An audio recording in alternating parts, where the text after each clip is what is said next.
Hello and welcome to some information about Elizabeth Blackwell that makes her the most famous educator till today.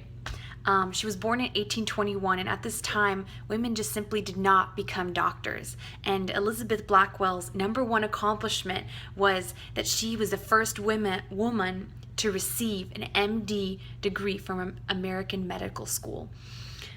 She was accepted into the Geneva College almost as a joke, and the admissions had the students vote if she would be accepted, and they said yes as a joke, not believing it. And she was faced much discrimination during her schooling from her classmates, from her professors. They didn't let her go to labs.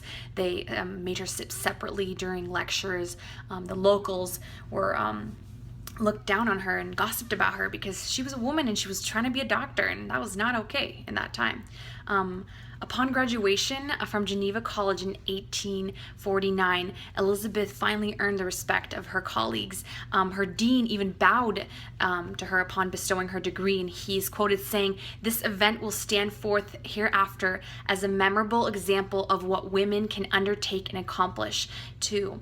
And many people had opinions about her being the first woman doctor.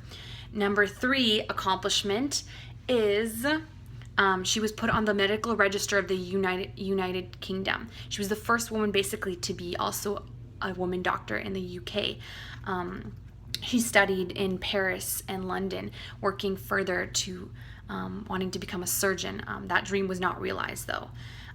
Her 4th accomplishment in 1853, she founded the New York Infirmary for Women and Children. This was not an easy thing because even though she had her degree, she had her license to practice, she had only women and children as patients, and just building that clientele was very difficult. She started from a 1-bedroom clinic, and she was renting, and she would treat women 3 days a week.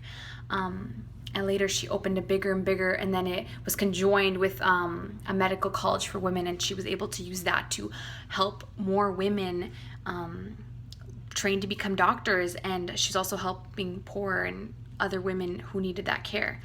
She wrote over 21 books and pamphlets, and including her very popular one was her pioneer work in opening the medical profession to women. It's called Pioneer Work in Opening the Medical Profession to Women, and it talks about her life, and it's an autobiography about how she didn't even want to become a doctor in the beginning, but how her friend who was dying inspired her to do that.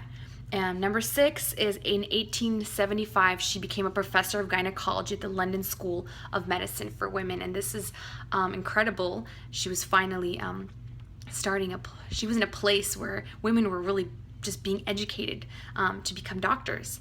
And number 7 is even after she retired, she remained super involved in social reform movements in hygiene, sanitation, preventive medicine, family planning, and women's rights. Elizabeth died at the age of 89, and her legacy continues.